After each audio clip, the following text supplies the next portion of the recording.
चलो भाई। गाड़ी लेते ही बाहर निकालते ही बारिश चालू हो गया, शुभ मुहूर्त हो देखो गया। गाइस बारिश आ रही है। Hello guys, welcome to another blog. आज आए हैं गाड़ी की डिलीवरी लेने।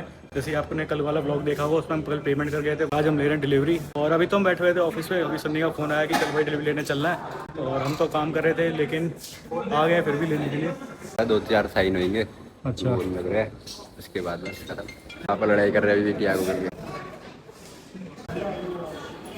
ठीक है, थैंक यू थैंक यू।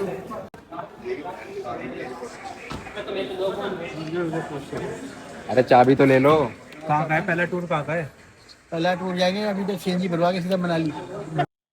तो गाइस बात करते हैं मंडे के लिए कौन से लेवल इंपॉर्टेंट रहने वाले हैं, इसी के साथ साथ कैसी मूवमेंट हमें देखने को मंडे को मिल सकती है। बिकॉज जो फ्राइडे था, लास्ट ट्रेडिंग डे था, उस दिन बिल्कुल भी मूवमेंट हमें देखने को नहीं मिली है। चाहे हम बात करें निफ्टी की, चाहे बात करें बैंक निफ्टी की, किसी भी इंडेक्स के अंदर हमें कोई भी अच्छी मूवमेंट देखने को नहीं मिली है। प्राइस ऑलमोस्ट कंसोलिडेटेड था, रेंज बाउंड था एक रेंज के अंदर।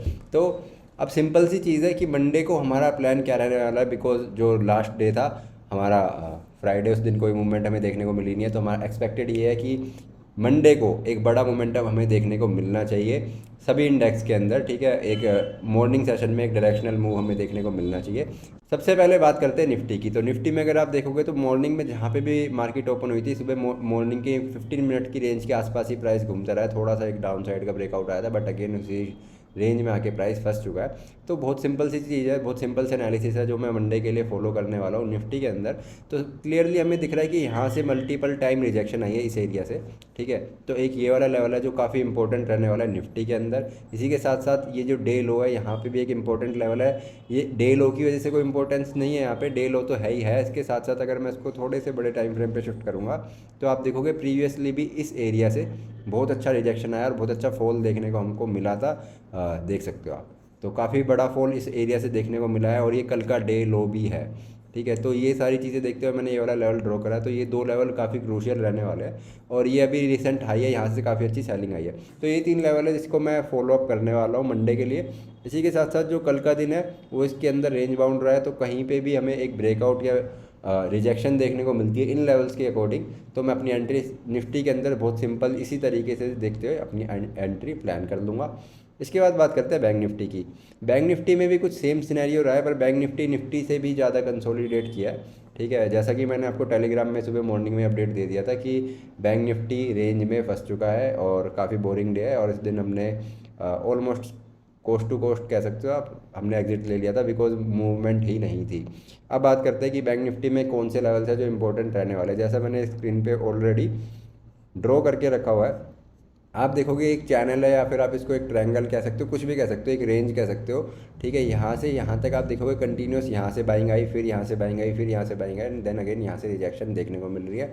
सेम केस ऊपर से हो रहा है, ऊपर से सेलिंग सेलिंग, फिर यहाँ से सेलिंग, फिर यहाँ से सेलिंग, फिर यहाँ से सेलिंग, फिर यहाँ से सेलिंग, और ऑलमोस्ट देखोगे तो एंड में जाके इसकी जो रेंज है वो नैरो होती जा रही है, नैरो होती जा रही है। प्राइस बिल्कुल छोटी एक रेंज में फंस चुका है। अब इस जगह से क्या हो सकता है कि जहाँ पे भी हमें एक ब्रेकआउट देखने को मिलेगा, प्राइस ऊपर या नीचे कहीं पे भी एक जगह जहाँ पे भी ब्रेकआउट करता है और ऑलमोस्ट एक दिन पूरा इसने यहाँ पे रेस्ट कर लिया, तो एक अच्छी मूवमेंट हमें देखने को मिल सकती है ऑन मंडे। ठीक है, अब लेवल कौन से रहने वाले, ऐसा तो है नहीं कि मंडे को उठ के ही हम कोई भी पोजीशन क्रिएट कर लेंगे। उसमें हमें वेट करना है एक प्रॉपर लेवल का कि इस पर्टिकुलर लेवल के बाद मैं सी बाय करूँगा, या तो यहाँ से ऊपर जाएगा या यहाँ से रिजेक्शन लेगा तो मैं सी बाय करूँगा। सेम पीई के केस में भी होगा कि कहीं से ब्रेकआउट आए, कहीं से रिजेक्शन आए, तो एक पीई का ट्रेड हम प्लान करने वाले हैं। तो इंपॉर्टेंट लेवल की बात करते हैं, ये तो एक रेंज होगी जिसके अंदर प्राइस ऑलरेडी फंसा हुआ है। इसी के साथ साथ ये इसका एक लेवल यहाँ पे इंपॉर्टेंट लेवल है जहाँ से मॉर्निंग में भी सेलिंग आई थी और अगेन इसी रेंज के आसपास से हमें यहाँ पे भी सेलिंग देखने को मिली और प्राइस यहीं कहीं क्लोज भी कर चुका है। इसी के साथ डाउन साइड की बात करें तो वही निफ्टी जैसा सेम लेवल यहाँ पे भी प्रेजेंट है।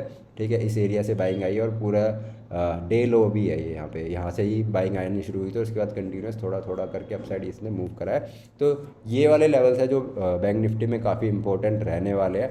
ठीक है, जहाँ तक मेरे को इसमें समझ में आता है वो ये समझ में आता है कि इस एरिया के नीचे जैसे कि ये जो लाइन दिख रही है, इसके नीचे आपको काफ़ी सारे स्टॉप लॉसेस, काफ़ी सारी एंट्रीज देखने को मिलेगी।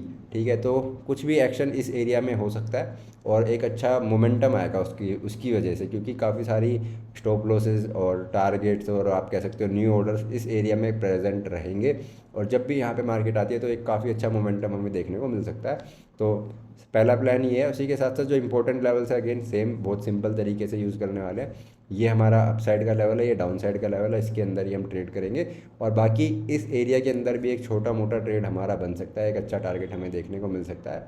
बट अगेन देखते हैं, कहीं मॉर्निंग में एक ही कैंडल के अंदर ये पूरा डाउन साइड आ गया इस रेंज के अंदर, तो वेट करेंगे इस रेंज को ब्रेक करे तो ये हम इसके अंदर अपना ट्रेड प्लान करने वाला है बैंक निफ्टी के अंदर। अब बात करते हैं कि अच्छा टारगेट, सबसे अच्छा टारगेट हमें कहाँ मिल सकता है, कौन सा इंडेक्स ऐसा है जिसमें हमें सबसे अच्छा टारगेट मिलेगा। तो वो है सेंसेक्स। ठीक है, सेंसेक्स इसलिए है क्योंकि सेंसेक्स एक तो काफ़ी वाइल्ड मूव देता है, आप सबको पता है। सेंसेक्स में बहुत अच्छी अच्छी स्पाइक्स देखने को मिलती है, प्रीमियम बहुत तेज़ी से बढ़ते हैं। और ऑल्सो उसकी एक्सपायरी है ट्यूसडे को सेंसेक्स की एक्सपायरी होने वाली है।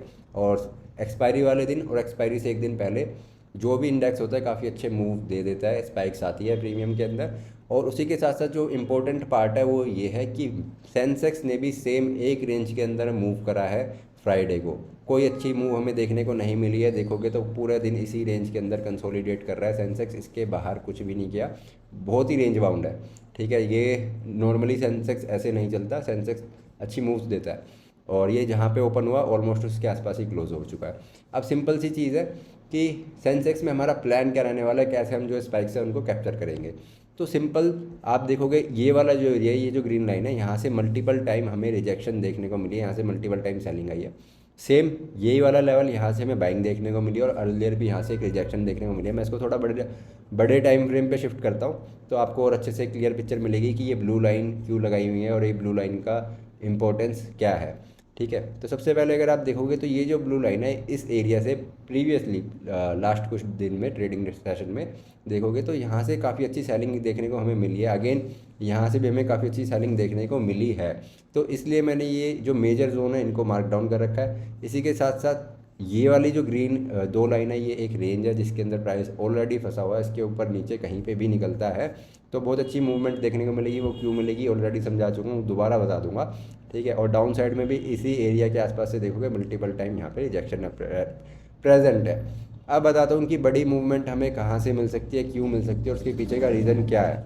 ठीक है, बहुत क्लियरली हमें चार्ट पे स्पॉट हो रहा है कि यहाँ पे जो प्राइस है काफ़ी देर तक सस्टेन कर चुका है, इस एरिया के अंदर रह चुका है, इसके यहाँ से कई बार रिजेक्ट हुआ है और यहाँ से अपसाइड का मूवमेंटम आया। तो सिंपल सी चीज़ है, इस एरिया के ऊपर काफ़ी सारी हमारे ऑर्डर्स पेंडिंग होंगे। ठीक है, सेम यहाँ पे भी होंगे। तो जब भी प्राइस इस साइड जाएगा या इस साइड जाएगा वो ऑर्डर ट्रिगर होंगे।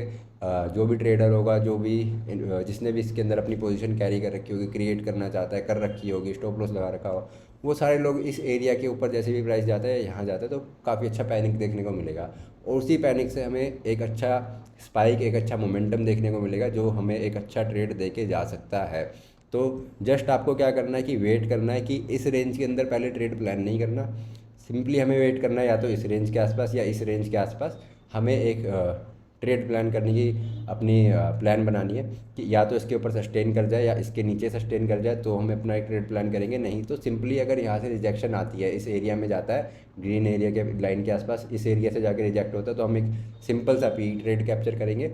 और अगर इस एरिया के नीचे आके रिजेक्ट होकर वापस ऊपर आता है तो हम एक सी ट्रेड कैप्चर कर लेंगे।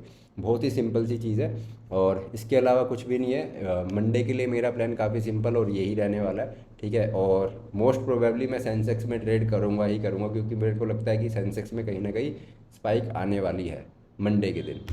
तो गाइस की पॉइंट्स ये है कि मंडे ट्यूसडे को हमें सेंसेक्स पे नज़र रखनी है क्योंकि एक बड़ा और अच्छा मूव हमें मिलेगा उसमें। Second thing, Nifty bank Nifty sideways थे तो फर्स्ट हाफ में मंडे को दोनों एक ट्रैप बनाएंगे। बैंक निफ्टी में एक ट्रैप आएगा, उसके बाद बैंक निफ्टी मूव करेगा। ट्रैप देख के हम उसको डिसाइड करेंगे कि कौन सी साइड का ट्रैप है, क्या कॉल साइड के लोग ट्रैप हो रहे हैं या पुट साइड के लोग ट्रैप हो रहे हैं, उस हिसाब से हम ट्रेड प्लान करेंगे।